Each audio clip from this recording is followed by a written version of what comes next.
kulikayo nnyo omulamu kwaffe tukyagenda mu maaso si byangu obiwulidde kaakati olwo omanyi ffe tuleetaana emboozi tuyigiremu tumanyiremu oluusi ate tutaase n'abo abaali badde bagwa mu ntata balamu zigwamu nsuubira okuba nti emboozi eno tekulese kyekimu omwami ndowooza yakolamu okujooga we yatuvuma namu n'atunyoma ekiko obunafu ndowooza omwavu tabeerako nakake nali njala kutaasa bulamu bwa mwana ono kuba baalina obusungu bungi nnyo ate nze bwe sitasobola kukozesa mu kaseera ke twaddirayo okutwala results Kirabira yali musibe nga waliwo omukyalo omulala amusibanga nga talabirira baana era twasooka ne twogera ne Kiggundu ne tumubuuza biki byasuubira ebyavudde mu musaayi leka tumuwulire.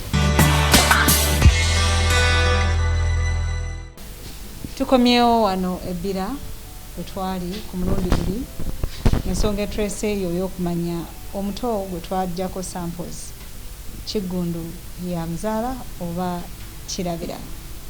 Nkulu Kiggundu gye obulamu butambula mpola mpola ebbanga lyetooloovu kituufu kikyosuubira olwali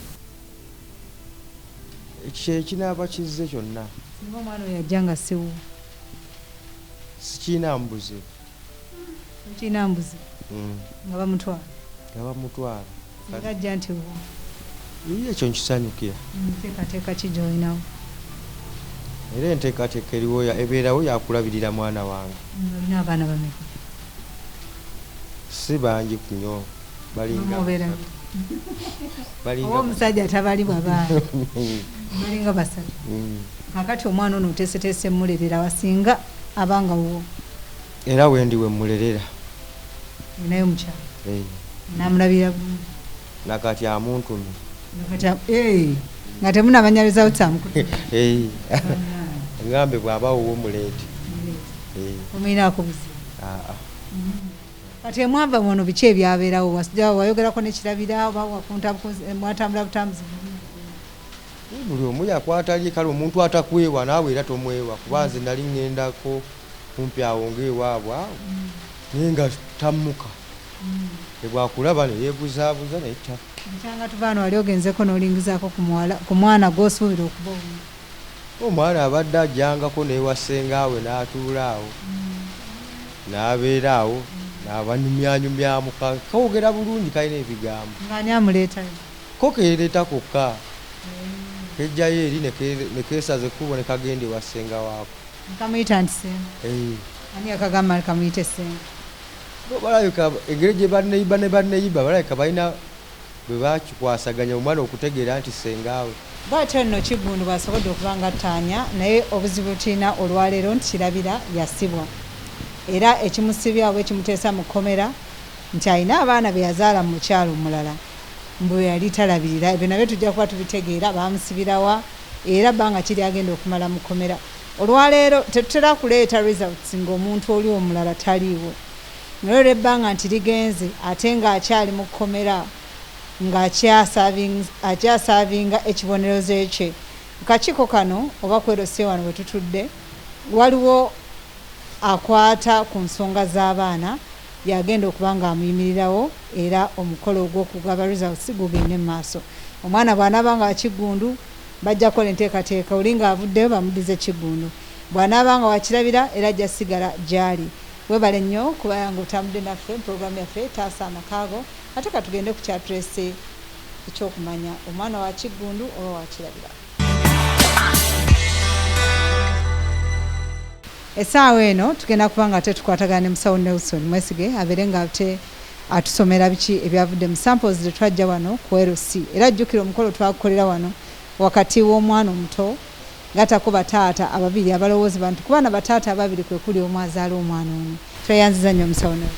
Ennyabo abatulabira abatuwuliza wano ku Bukedde TV tubaaniriza essaawa eno nga bwe babategeezezza titugenda kusoma results ebyava mu ndaga butonde abaami ababiri n'omwana omu nga twagala kulaba kwaba abaami kuliko taata oba bombi tekuliiko taata kubanga abantu ababiri okukayanira omwana tekitegeeza nti kuliko taata. Ayinza okuba nga ate waakusatu ye nannyini ki nga ku baana ababiri tekuli. So n'olwekyo kye twaba tusalawo tubakebere bombi tulabe ani taata. Bwe kunaaba tekuli taata ku bombi, omukyala ajja tubuulira oba waliyo omwami omulala. N'olwekyo results eziriwo za mwami Kirabira Stephen nga twageraageranya endaga butonde ye n'omwana Namagembe Margret. Ate era ez'okubiri omwami baali bamuyita Kiggundu John, era naye twamugeraageranya n'omusaayi gw'omwana oyo Namagembe Margret. So kakati ze results ze tulina bye tugenda okusoma ebyavaamu. Tugende maaso. Omwami Kiggundu John n'omwana Namagembe Margret. Ebintu bino bwe tujjako omusaayi, tujjako endaga butonde ey'omwami asuubira okubeera taata, ne tujjako n'endaga butonde ey'omwana, ne tugeraageranya. Bwe tubala okukola tesiti ezo tufuna ebyavaamu. Era ebintu bino tukola endaga butonde ez'enjawulo eziri mu musaayi gwaffe nga 25, ne tugenda nga tugeraageranya endaga butonde ez'enjawulo ezatumibwa amannya ag'enjawulo. Buli ndaga butonde gye tuyita DNA tugigeraageranya ey'omwana oba efaanana naki n'eya taata.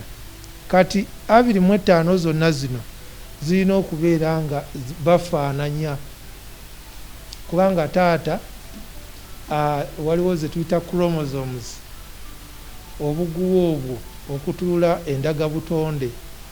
Agaba obuguwa 23 ne maama n'agaba obuguwa 23, omwana n'afuna obuguwa 46 obubufula okubeera omuntu. N'olwekyo wano twageraageranya endaga butonde ya Kiggundu John ne Namagembe Margret. Era twagenda okulaba ku ndaga butonde 25 zonna nga bafaanana, nga buli gye tugeraageranya efaanana. Munansonyiwa nnonze bulonzi ku babiri ne ntandika okusoma, ntandikidde ku ya Kiggundu John. Era ng'omusaayi gwa Kiggundu John ne Namagembe Margret guli obutuntundu 99 n'obutundu 99 ku 100. Ekiba kitegeeza nti nno Kiggundu John ye taata w'omwana Namagembe. We tutunuulira eza Kirabira nazo tulina okuzisoma kuba tulabe oba bonna bataata. Bonna basobola okuba bataata science tekisoboka. Naye era tulina okukola ki? Tulina okulaba ye kibirige Kirabira Stephen alina akakwate ku mwana ono Namagembe Margret.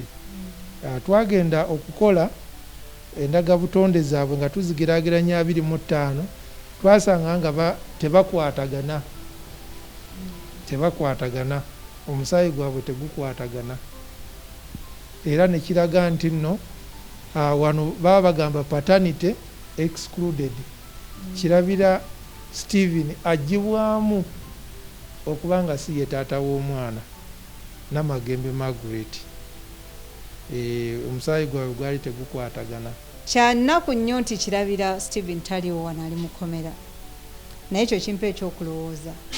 Amaze ebbanga ng'alabirira omwana ono Margret, n'okusinziira ku sayansi alaze nti si ye taata omutuufu, wabula ate Kiggundu John ye taata omutuufu.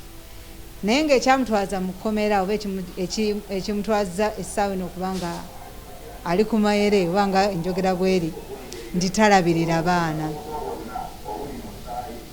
Watyanga n'abaana abamusibisizza nabo si babi, tukirowoozeeko. Yaabaffe twebuuza, omukyala bw'ajja n'awaabira omusajja oba taata alowooza okuba taata w'abaana ndi talabirira abaana, abakwasaganya ensonga z'abaana bazikwata batya? Awo n'otukoolera bonna abalina Kirabira, kifaananyi kirabye ku screen, watya nga mwamusibira bwemage nga n'abaana si babe ye abaffe mu mbeera eno newankubadde abadde afuna warning ez'enjawulo eziwererako ddala 3, tewaaliwo option yakuggyako baana abo musaayi kulabira ddala nti lwaki omusajja ono abadde talabirira baana ye abaffe ssente ezirabirira abaana yaziina akola mulimu ki? Nakyo tukyebuuzeemu. Ye abaffe twebuuze yali abalabiriddeko ki ekyaleeta okuba nga takyabalabirira? Essaawa eno nga bamusiba myezi 6 talabirira baana, naye weebuuze gye bamusibira kati ate abaana bo balyaki? Ebyo nno bye bibuuzo.